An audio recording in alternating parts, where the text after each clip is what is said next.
من الشیطان الرجیم بسم اللہ الرحمن الرحیم رب یسر ولا تعسر وتمم بالخیر رب یسر ولا تعسر وتمم بالخیر رب یسر ولا تعسر وتمم بالخیر۔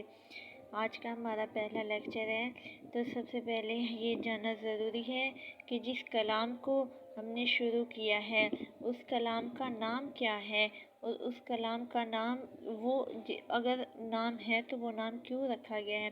تو اس کلام کا نام، جس کلام کو ہم پڑھنے جا رہے ہیں، جس کلام کی ہم نے ابتدا کی ہے، وہ ہے قرآن۔ تو سب سے پہلے یہ جاننا ضروری ہے لفظ قرآن کے معنی کیا ہیں اور اس کتاب کا نام قرآن کیوں رکھا گیا ہے۔ تو اس کا ہمیں جواب یہ ملا کہ لفظ قرآن قراءتن سے بنا ہے، قراءتن سے بنا ہے جس کے معنی پڑھنے کے ہیں۔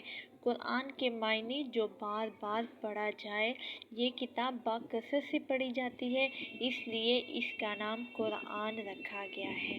ٹھیک ہے، باقی نام بھی تو رکھے جا سکتے تھے، جیسے باقی کتابوں کے نام زبور، انجیل، تورات رکھے گئے ہیں، تو اس کتاب کا نام قرآن کیوں رکھا گیا ہے؟ تو اسی وجہ سے اس کتاب کا نام قرآن رکھا گیا ہے کہ یہ جو ہے یہ کتاب بار بار پڑھی جانے والی ہے، اور باکثرت سے یہ کتاب جو ہے پڑھی جانے والی ہے۔ ٹھیک ہے، اور دنیا میں سب سے زیادہ یہ پڑھی جانے والی کتاب قرآن پاک ہے۔ اس کی حفاظت کا ذمہ خود اللہ نے اپنے ذمہ لیا ہے۔ قرآن پاک میں ارشاد ہے اِنَّا نَحْنُ نَزَّلْنَا الذِّکْرَ وَإِنَّا لَهُ لَحَافِظُونَ، ہم نے ہی قرآن کو نازل کیا ہے اور ہم بھی اس کے محافظ ہیں۔ آپ دیکھیں کہ فرانس میں اور جہاں جہاں انڈیا میں جہاں جہاں بھی اس قرآن کو جو ہے ان لوگوں نے نیست و نابود کرنے کی کوشش کی ہے، لیکن اس کی حفاظت کا ذمہ خود اللہ تعالیٰ نے اپنی کتاب قرآن پاک میں بیان فرمایا اِنَّا نَحْنُ نَزَّلْنَا الذِّکْرَ وَإِنَّا لَهُ لَحَافِظُونَ، کہ جتنے لوگ بھی اس کو جو ہے گم کرنے کی کوشش کریں، لیکن ہم نے جو ہے یہ ایسی کتاب نازل کی، ہم خود ہی اس کے محافظ ہیں۔